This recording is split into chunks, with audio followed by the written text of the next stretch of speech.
As pessoas vão entrando aos poucos e como o vídeo vai ser gravado e vai ficar disponível nas redes sociais, elas poderão assistir isso numa época oportuna para elas mesmas. E antes da gente entrar no assunto de hoje, nós vamos dar alguns avisos.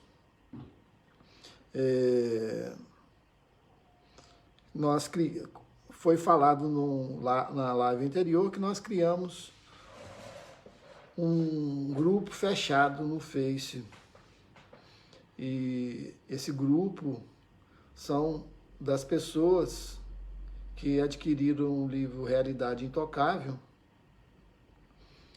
e pela aquisição do livro nós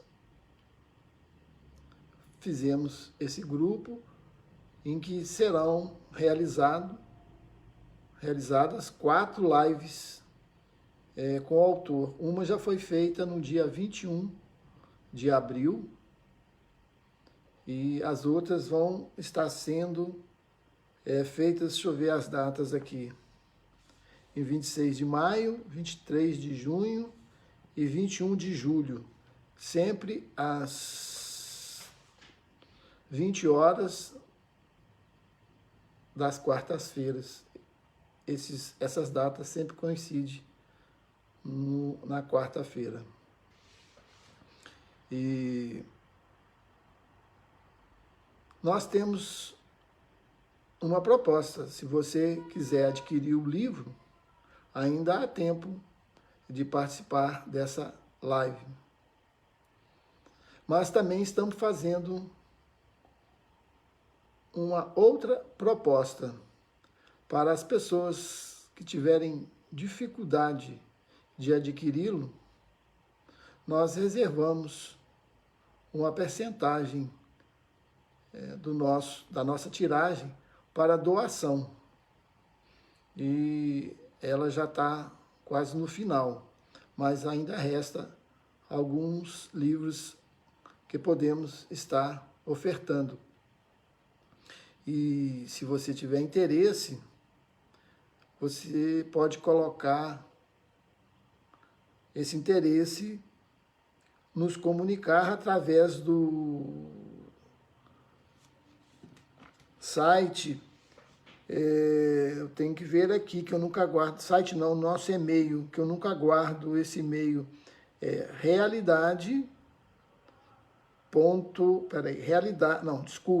contato.realidadeintocável, tudo junto, @gmail.com. Repetindo, contato.realidadeintocável@gmail.com. E aí, nesse contato, se vocês fizerem através desse e-mail, vocês nos enviem o seu endereço, o seu nome completo e seu WhatsApp, para que a gente possa estar comunicando a vocês sobre as lives que irão realizar durante os 3 meses para frente. Não sabemos se podemos atender todos, mas ainda existe estoque disponível. E estamos dizendo para não perder a oportunidade, né? Porque as coisas passam muito rápido hoje. E quando vê, já se passou. E aí, vamos dizer, eu sempre brinco, só numa outra encarnação. Aquilo ali passou.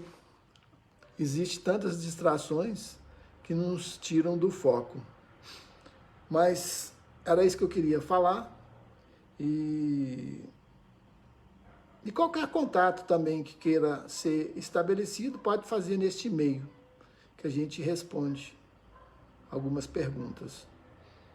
Ou através da manifestação nos vídeos que a gente divulga através das redes sociais. Agora, vamos ao assunto de hoje. Esse é um segundo vídeo que nós fizemos com o tema Nosso Estado de Consciência, em que nós o dividimos em 3, vamos dizer assim, tópicos ou fases, não, 4 fases, que talvez a gente já vai apresentar em 3 vídeos, acho que dá para colocar em 3 vídeos. E o primeiro que nós fizemos foi sobre a dualidade. Hoje nós vamos estar falando sobre a semi-dualidade. E os próximos serão o não dual e a unidade total. Então,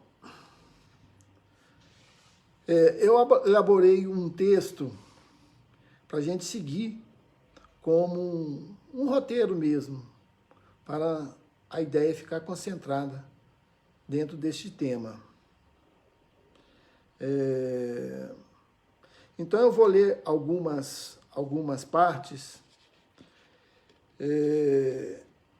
que nós denominamos o que é semidualismo.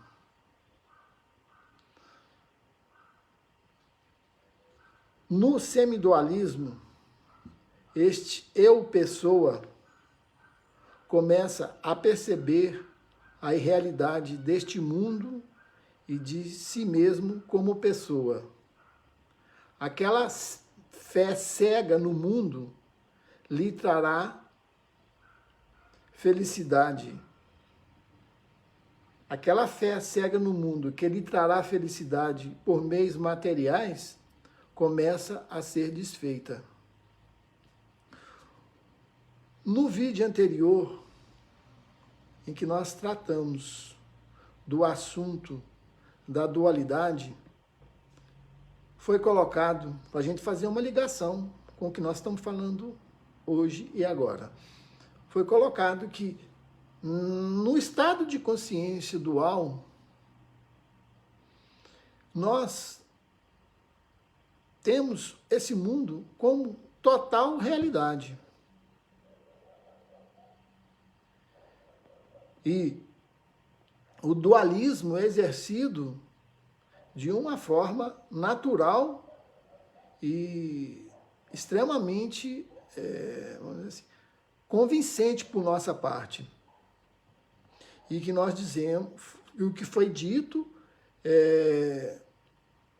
que esse dualismo sempre estava em oposição. O que quer dizer isso?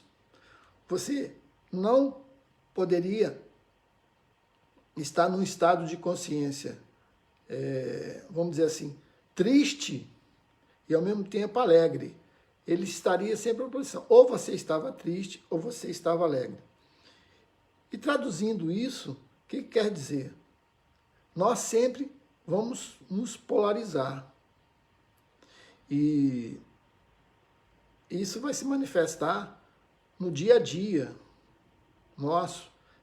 Isso manifesta, por exemplo, nos esportes, na política, nas relações, em que sempre se divide em opiniões e que vão se chocar. E quando se fala nesse eu pessoa, que nós começamos a denominar agora, o que é esse eu pessoa? É um momento em que você se identifica como uma pessoa. Mas como é que seria isso? Nós demos um exemplo para tentar trazer isso para o plano do entendimento nosso, seria mais ou menos a mente universal, em que dentro dela está todas as dimensões possíveis, que a gente conhece. Nós estamos na terceira, aí dizem que nós vamos para a quarta, para a quinta, para a sexta, para a 20ª, isso não interessa. Isso ainda está dentro do campo mental. E na live anterior nós simbolizamos essa mente como que se fosse um disco de vinil. As pessoas mais velhas já tiveram muito contato com isso. E ali está passando, vamos dizer assim, a música, o filme, o que for. E chega num determinado momento, parece que tem um arranhão ali. E aquilo ali fica repetindo. E nós comparamos esse arranhão como o surgimento da pessoa, que é um pensamento recorrente. É como se ela esquecesse de todo esse contexto e voltasse para a questão individual, para a questão da pessoa em si, para a questão do eu. E ele forma o eu. O eu nada mais é um pensamento recorrente dele o tempo todo, tal como ele se vê. E ali ele conta a história que ele acha como real. A gente sempre diz que ele vai ter um nome, vai ter uma idade, vai ter um corpo. E o que quer dizer isso? Quando ele está dentro dessa situação, ele está identificado com o plano material. E no plano material, para ele estar aqui, ele tem que ter um corpo. Então, a mente cria um corpo para ele. E cria um corpo, ó, como ela criou o universo todo. Isso é difícil a gente aceitar. Mas eu costumo dizer que quando a gente está viajando de um lugar para outro, a gente não está viajando nesse espaço físico, a gente está viajando na mente. E o homem manda um foguete para Marte, e ele está viajando dentro da mente. É uma questão abstrata. A mente é extremamente abstrata, mas ela que concorre para que forme o universo físico. Tudo passa por ela. Isso nós também já colocamos vamos dizer assim, no vídeo anterior e em outros vídeos que nós fizemos. Então, assim, eu estou colocando isso para justificar o que seria esse eu pessoa, que começa a desconfiar que isso daqui não é real igual ele pensava que era. E até a duvidar da sua própria realidade. E isso ele já está começando a entrar dentro desse semidualismo. Aí, continuando a nossa exposição, aí nós começamos. Neste estado de consciência, os bens materiais, os prazeres deste mundo vão deixando de ser tão importantes. E seu poder de atração vai diminuindo. E a pessoa começa a desfocar de seus interesses pelo plano material, físico, deslocando para planos mais abstratos da mente. Antes, todos os seus esforços estavam concentrados em objetivos e realizações dentro do plano material. Suas conquistas se davam a nível material. Todo o seu foco era no plano material. Então, quando você está extremamente identificado com a matéria, com o sistema dual, o plano físico é verdade para você e só ele existe praticamente. Você está preocupado com a sua subsistência, com o seu dia a dia.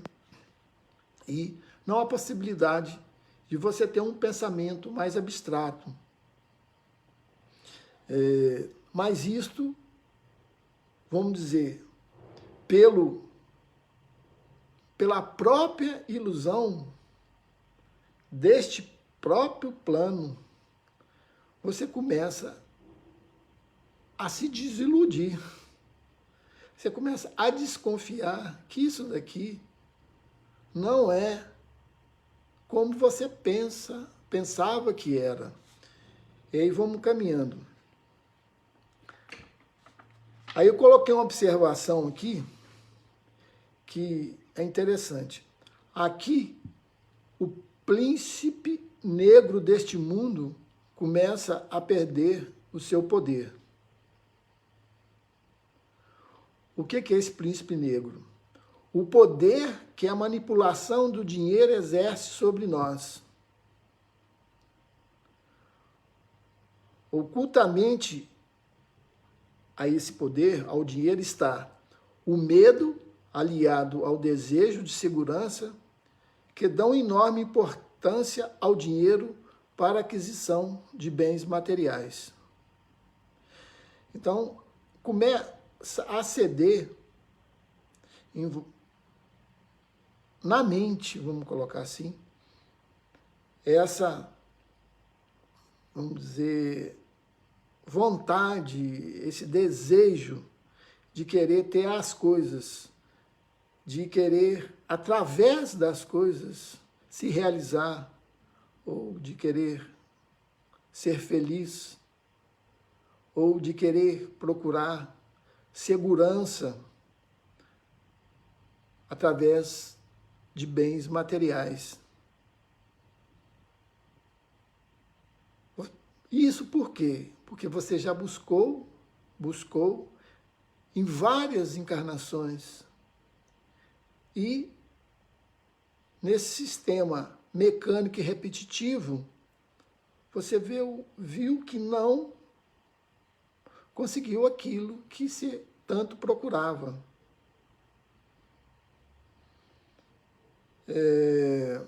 E aí que vem essa desconfiança, que aquilo ali não vai te proporcionar aquilo que você está buscando. Continuando o texto.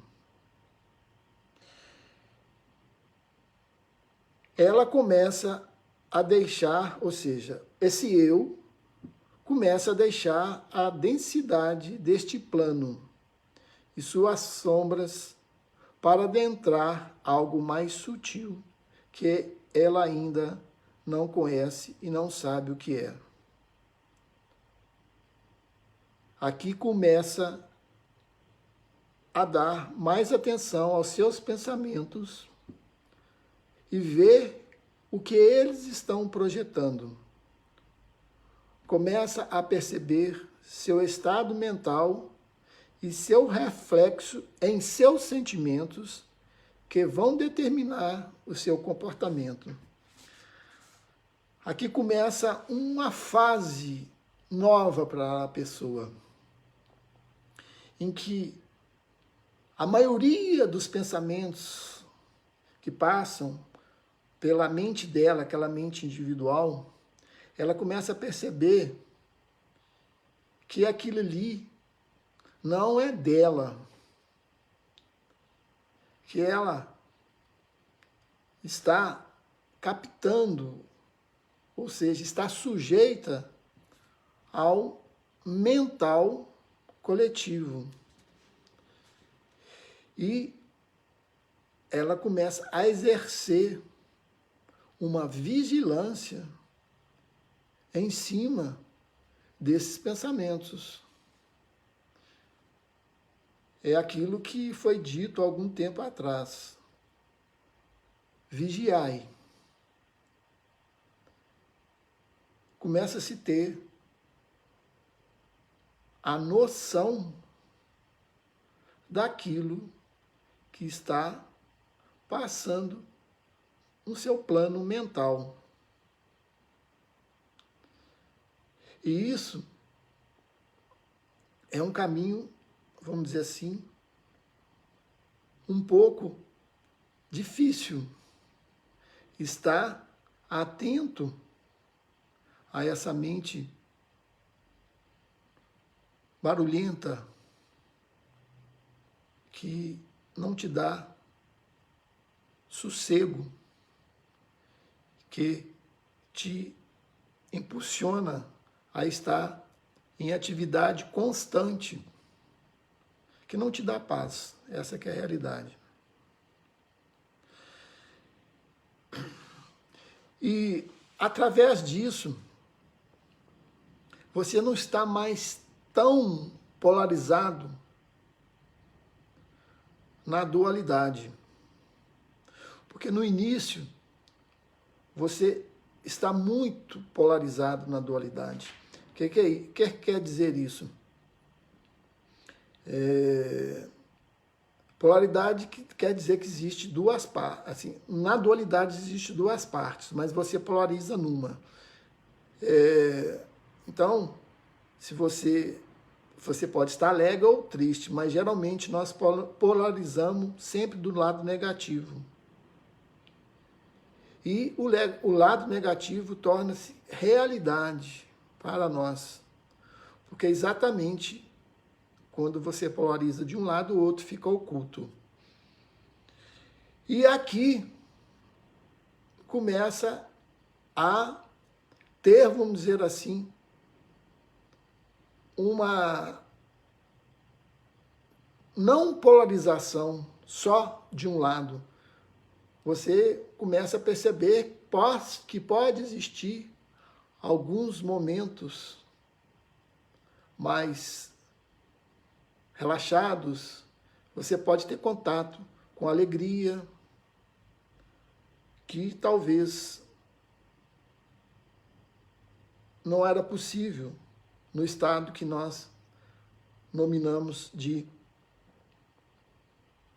dual, de dualidade, que geralmente é o estado que a maioria de nós estamos vivendo ou que já foi vivido, mas de qualquer forma estamos vivendo, com menos ou mais intensidade.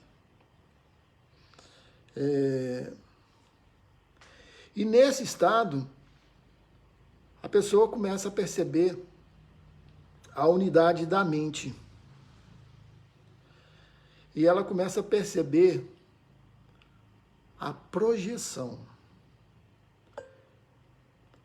Começa a ver a projeção, ver que tudo que acontece foi ele que projetou. As coisas que acontecem têm uma relação direta com aquilo que ele pensa.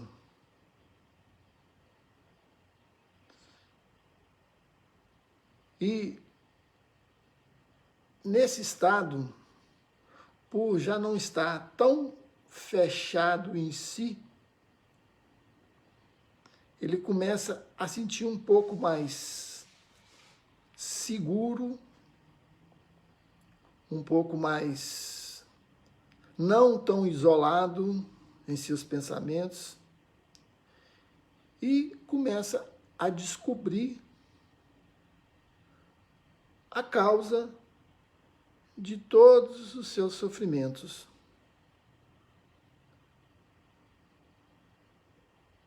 E aos poucos vai surgindo um princípio de devoção nessa pessoa.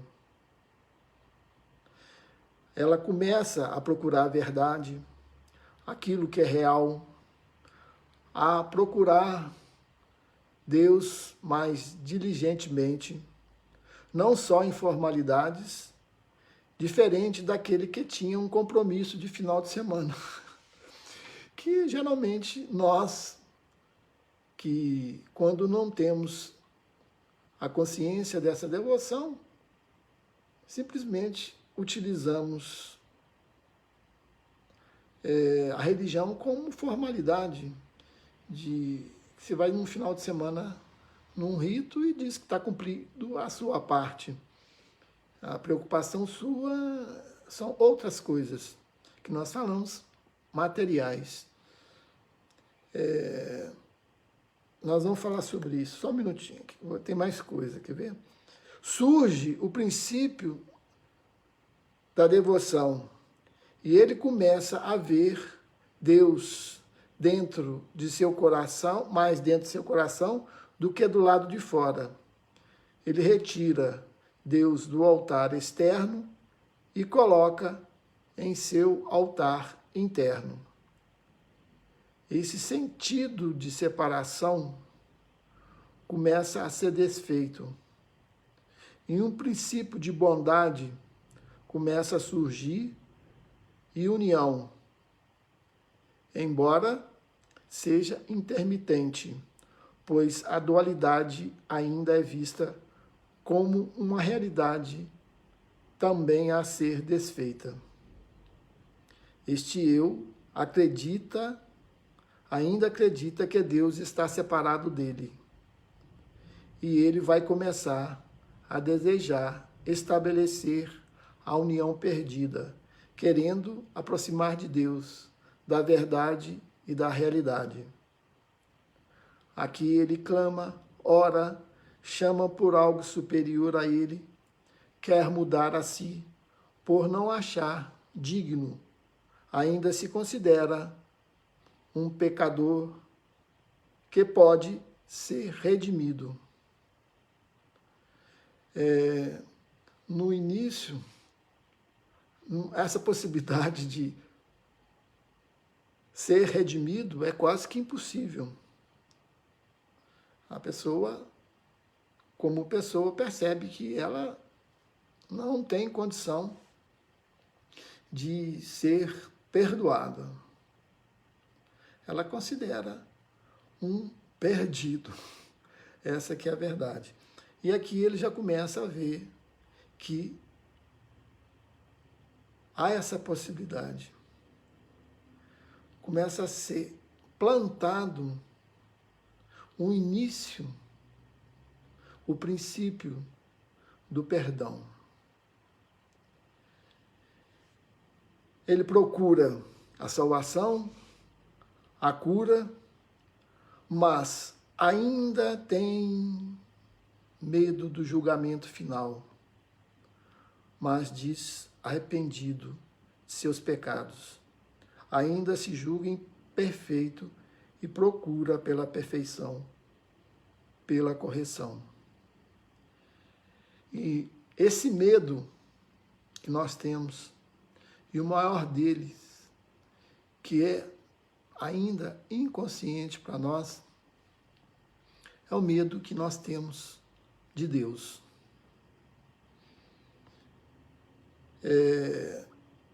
Quer maior pavor a nível inconsciente, que nós ainda não admitimos, de ser condenado e castigado eternamente.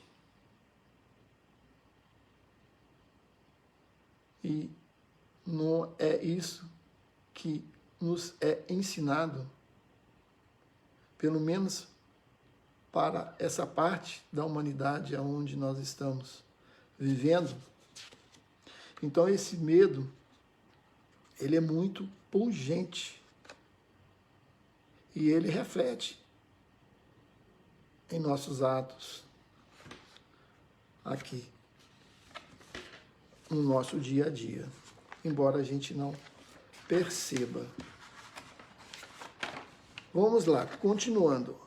Ainda a ideia do eu separado, ele emprega esforços para alcançar essa união.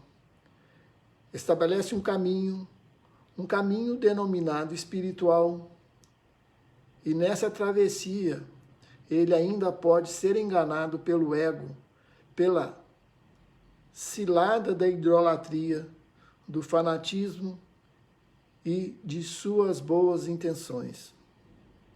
Aqui ele pode tornar um inquisidor em nome de Deus, e em nome de Deus voltar ao ciclo do ego, que é condenação em nome da verdade, forçada pelas crenças que julgam como verdadeiras, fragmentadas em pontos de vistas pessoais, mesmo que seu ideário seja meritório. Aqui a crença na evolução, na busca, no karma, no aperfeiçoamento, na purificação, na correção espiritual, mas tudo em função de uma projeção que irá acontecer no futuro. Projeta-se uma distância que será alcançada no futuro, centrado em seus esforços através de mérito próprio, através de seus serviços prestados à humanidade. Porém, ali ocultamente está o interesse do eu, mesmo que sejam os melhores e louváveis, mas estão conformados em uma visão pessoal, em um ganho pessoal, seja através de uma evolução, de uma purificação ou para alcançar seus interesses.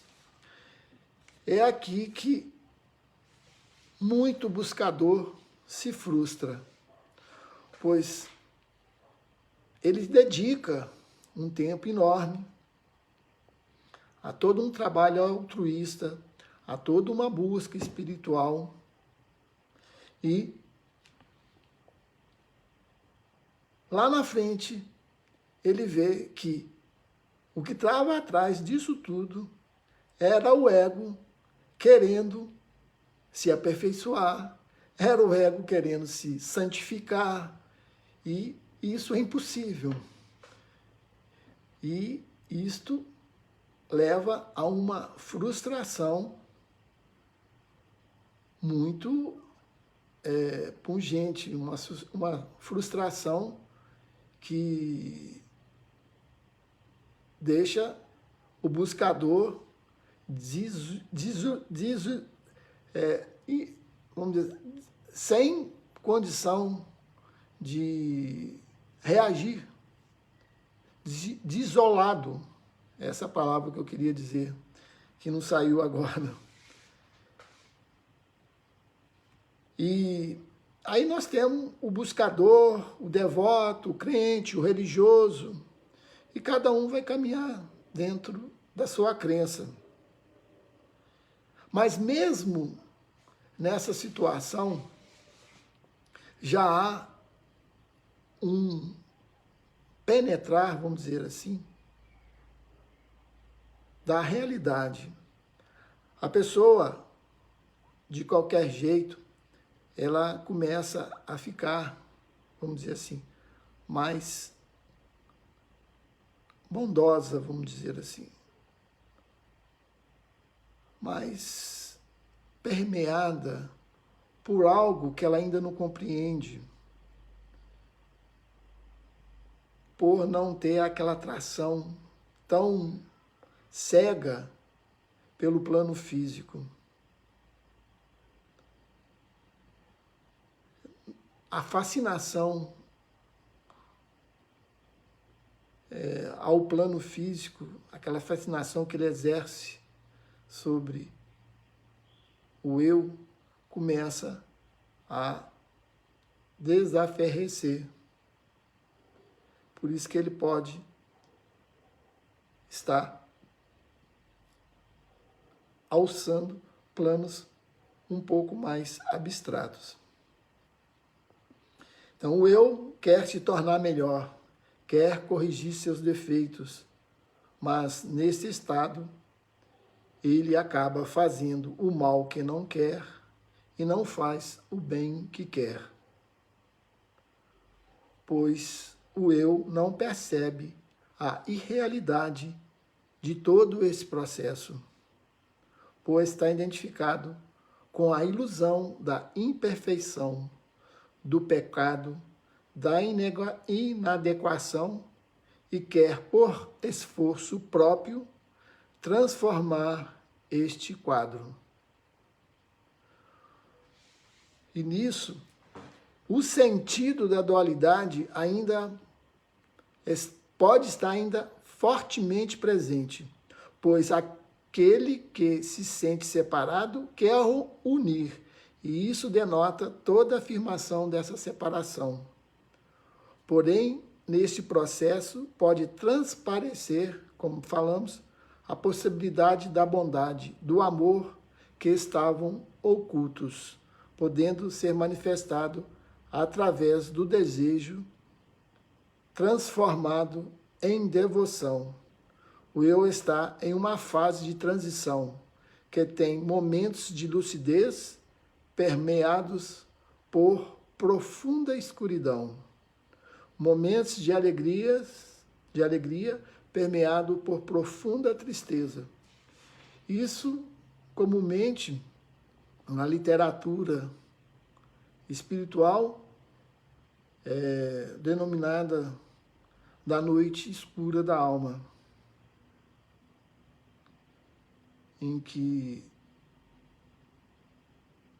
você não tem mais aquela certeza que você tinha no mundo da ilusão, e agora você já está perdendo essa certeza. Você não está nem lá e nem cá. E isso faz com que a dualidade fique extremamente equidistante. Você podendo estar uma hora sentindo muito feliz, completo, e outra hora totalmente sentindo-se insatisfeito. E isso ainda não há nenhuma compreensão sobre esse processo. E a dualidade pode ser pungente, mas extremada numa polarização equidistante, que nós acabamos de dizer. E aqui nós dizemos o seguinte: podemos dizer que o eu está vivendo a fase do vagalume. Acende, apaga, acende, apaga. É como se ele tivesse alguns momentos de lucidez e depois ele se perde em suas sombras. E assim a coisa vai acontecendo. E nessa fase ele passa por muitas ilusões, que são assim as ilusões que eu chamo do caminho, que ele vai procurar grupos espirituais, mestres, religiões mesmos, e ali ele pode estar sujeito a idolatria, a fanatismo. Por que isso? Porque ele está procurando ainda fora dele. Ele ainda está na projeção. Porque ele acha que vai encontrar aquilo que ele procura, aquilo que ele sente como falta, e ele vai encontrar fora. Até perceber que isso também é uma ilusão. Mas ele continua, porque ele não sabe ainda que não vai encontrar. Mas mesmo nisso daqui, ele já começou a desfazer da separatividade em relação às pessoas. Ele começa a perceber que tudo que ele faz, que ele pensa, reflete no outro. Ele começa a ter a noção da unidade mental a qual nós estamos sujeitos, a ponto dele observar, já nessa fase, que ele não tem pensamentos privados.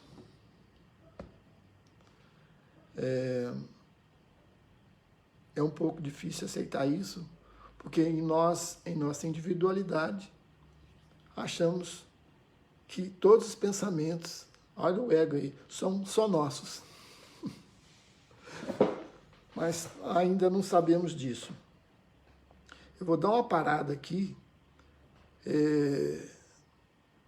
ver se aqueles que estão assistindo, se quiserem manifestar, para a gente interagir, sobre este assunto, seria interessante. Eliana, Renato, que eu estou vendo aqui, que está aparecendo na minha tela, se quiser colocar alguma coisa, nós estamos em receptividade àquilo que vocês quiserem compartilhar.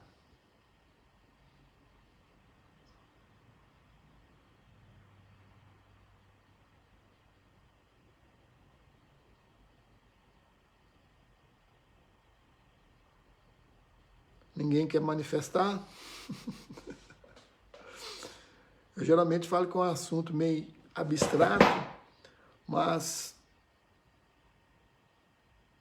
isso, de qualquer forma, deve estar fazendo um trabalho interno em cada um que está escutando essas palavras.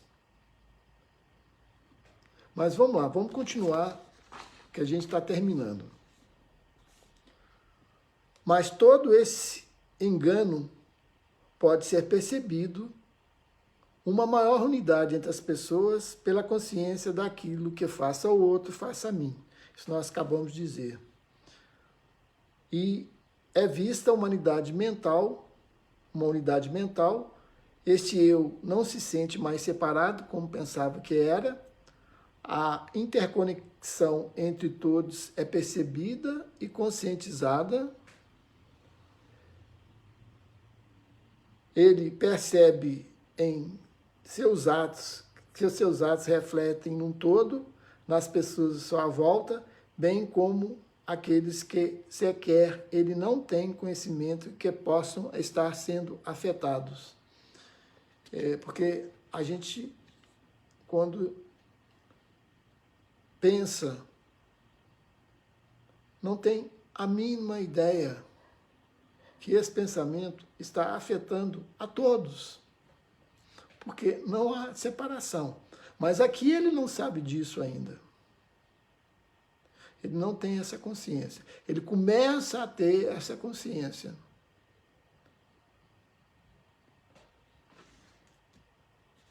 Continuamos. Ele não se sente tão só, começa a se relacionar melhor com o ambiente e com as pessoas que estão ao seu entorno. Isso é a primeira, vamos dizer assim, resultado, vamos dizer assim, embora nós não estejamos procurando nenhum resultado nisso, mas por ele perceber que seus pensamentos vão afetar a outros e por ele já estar um pouco mais vigilante sobre aquilo que ele está emitindo, então há a possibilidade dele se relacionar um pouco melhor com as pessoas, pois ele não está tão mais sujeito às reações destes pensamentos que determinam o seu comportamento. Ou, em outras palavras, que determina, eu não vou dizer a ação, mas a sua reação a eles, automática. E quando eles têm certa vigilância, você pode não ter necessidade de exercer tais comportamentos que você sempre exercia. Vai estabelecendo uma liberdade. Uma liberdade em você, de você, daquilo que você sempre pensava. O ar no seu mental vai ficando mais rarefeito, mais limpo. E aí há a possibilidade de você perceber outras coisas que não eram percebidas. E de quando você as percebe em si, como você ainda está na projeção, você verá no outro aquilo que nunca houve essa possibilidade. Por isso que fala, quando você se transforma, o que é essa transformação? É ver de outra forma, o mundo também é visto de outra forma. As pessoas são vistas de outra forma. E aqui, completando também como, vamos dizer assim, um efeito ou um resultado, vamos colocar assim, a carência diminui, a sensação de falta, porque elas começam a ser permeadas por essa união. Quando eu vejo o outro igual a mim. E nessa visão, o sentido de separação, o sentido de antagonismo, o sentido de diferença que eu sinto em relação ao outro, ele diminui por não ser dado por não ser dado tanta importância aos pensamentos que você julgava que o outro era, sem saber que você estava se auto-julgando. Pois é impossível você ver o outro de uma forma sem ver a si mesmo. E quando você se liberta de si, do seu julgamento, daquilo que você pensa sobre você, você liberta o outro. Essa é a importância, nesse ponto, de estarmos vigilantes sobre aquilo que passa em nossa mente. E não dar realidade às crenças que nos são impingidas pelo mental coletivo.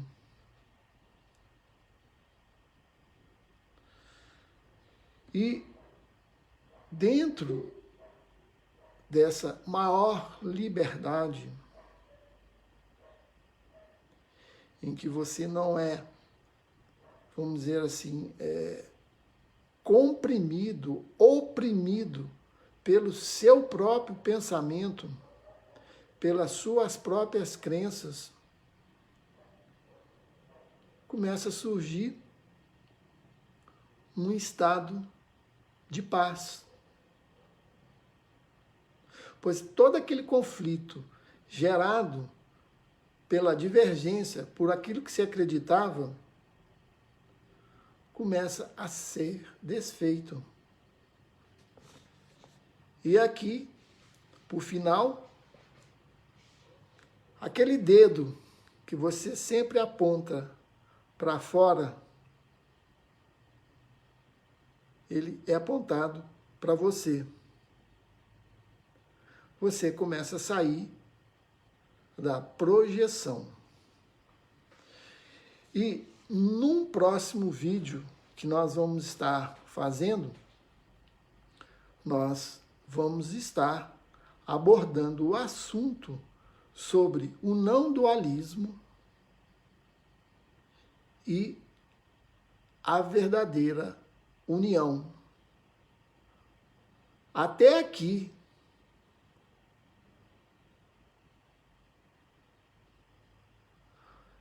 parei um pouco aqui, vamos lá. Eliana Oliveira Ramos. Boa noite, Zé. Estou gostando muito de sua explanação. Parabéns. Obrigado por fazermos essa reflexão. Ok, Eliana. Que seja válido para todos nós. E quando quiser fazer alguma intervenção, será muito bem-vinda. Continuando, nesse semidualismo, ainda é muito forte a presença do eu. A própria pessoa acha que está administrando todo esse processo. Se eu pudesse fazer uma analogia para exemplificar, seria isso. No primeiro caso do dualismo, quando você está sem consciência, seria você estar no mar, nadando com o seu próprio esforço. E aqui, já no semidualismo, é você num barco remando. Você já está numa condição bem mais favorável, mas ainda tem lá você se esforçando para chegar a algum lugar. E quando nós aprofundarmos mais, nós vamos ver que não tem barco, não tem ninguém remando e não tem oceano. Mas aguardem os próximos capítulos, que serão transmitidos nos próximos vídeos, ou no próximo vídeo, que acho que nós vamos poder resumir tudo neste terceiro vídeo, que ficaria uma trilogia. A todos que tiveram paciência de nos escutar até esse presente instante, minha gratidão e até a próxima quarta-feira, neste mesmo horário em que estaremos fazendo o último vídeo a respeito do não dual ou do não dualismo e da união total. Até lá. Gratidão.